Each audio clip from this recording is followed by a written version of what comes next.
Reza Artamevia kena kasus narkoba lagi.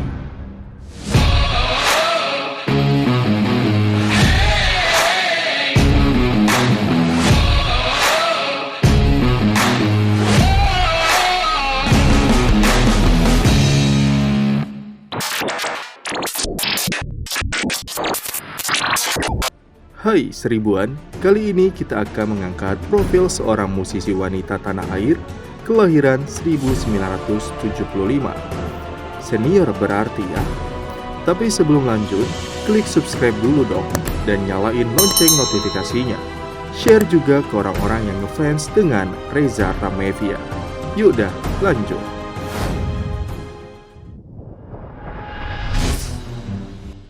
Wanita yang bernama lengkap Reza Artamevia Adriana Eka Suci ini pertama kali mengeluarkan suara altonya ke publik pada tahun 1997 dalam album perdananya berjudul Keajaiban.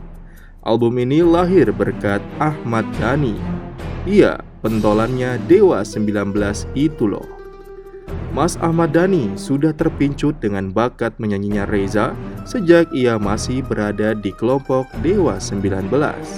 Bukan sebagai anggota inti ya, cuman penyanyi latar doang kok. Tapi dari penyanyi latar, Reza Artamevia menjelma menjadi diva Indonesia.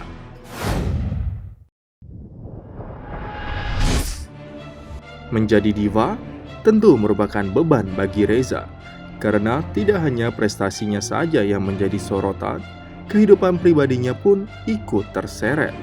Apalagi semenjak pernikahannya kandas dengan pesinetron Ajima Said yang mereka gelar pada tahun 1999, harus berakhir pada tahun 2005. Dengan keputusan pengadilan yang menyatakan bahwa hak asuh kedua anaknya jatuh kepada sang mantan suami. Hal ini menyebabkan Reza getir dan tampak tak semangat menjalani hidup.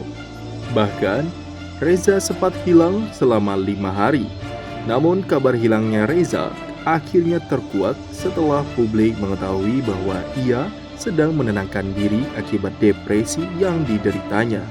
Kabarnya ia berhasil ditemukan di Padepokan Gatot Brajamusti yang ia anggap sebagai guru spiritual untuk menenangkan mental.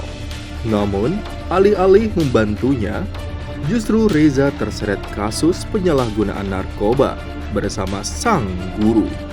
Pada tahun 2016, Reza dan Gatot ditangkap di salah satu hotel di kota Mataram, Lombok. Untungnya, saat itu ia dinyatakan sebagai korban, karena tak mengetahui bahwa tempat ia menuntut ilmu mengajarkan hal-hal yang menyimpang termasuk penyalahgunaan narkoba. 4 tahun berlalu, pada tahun 2020, nama Reza kembali terdengar bukan karena ia kembali dengan single terbarunya, namun karena berurusan dengan kasus yang sama, narkoba. Akan tetapi kali ini, kasusnya bukan lagi sebagai korban, melainkan konsumen. Reza sadar atas perbuatannya, dan ia siap dengan konsekuensinya termasuk ancaman penjara paling singkat 4 tahun.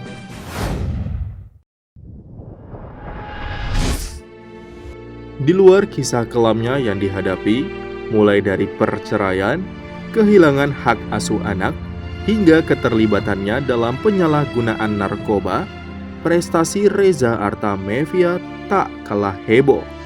Single dengan judul pertama dari album perdana Keajaiban sukses merajai tanggal lagu Indonesia dan menjadi hits fenomenal. Album Keajaiban juga berhasil membawa Reza meraih banyak penghargaan bergengsi. Dalam waktu singkat, Reza menjadi rebutan para musisi lain untuk berduet dengannya. Bahkan tawaran berduet juga datang dari mancanegara. Pada tahun 2000, Reza mengeluarkan album kedua dengan judul Keabadian yang menghadirkan kolaborasi dengan penyanyi Jepang Masaki Ueda di lagu Biar Menjadi Kenangan. Kolaborasinya ini juga sebagai bukti bahwa Reza Artamevia adalah penyanyi papan atas Indonesia.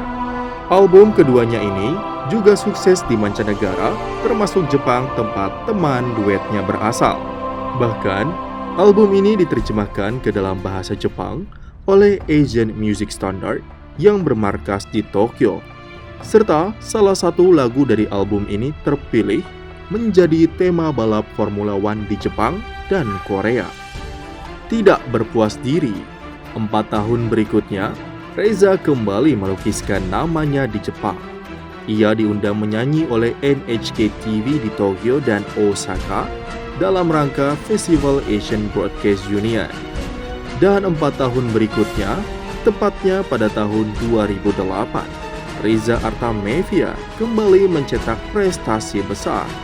Ia menjadi penyanyi pertama yang terpilih untuk menyanyikan theme song Asian Beach Games 2008 berjudul Inspire the World.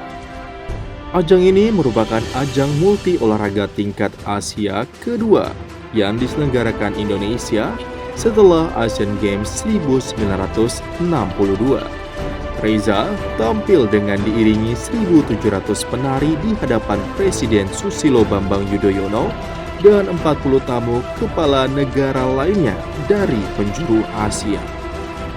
Bukan hanya sampai di situ, dengan kesuksesan penjualan album yang dihasilkan oleh Reza Artamevia, menjadikannya sebagai benteng terkokoh dari label perusahaan yang menaunginya.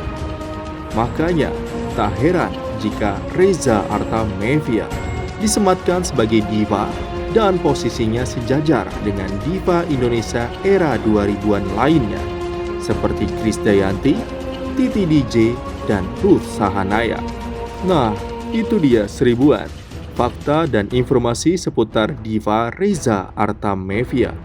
Semoga kisah hidupnya bisa menjadi pembelajaran dan inspirasi bagi kita semua. Sebelum pamit, bagi kalian yang ingin idolanya kita ulas di seputar bisnis hiburan, bisa request melalui email. Dan buat yang belum subscribe, buruan di-subscribe dulu. Dan jangan lupa bagikan informasi ini kepada orang-orang yang ngefans dengan Reza Artamevia. Sampai jumpa di seputar bisnis hiburan lainnya.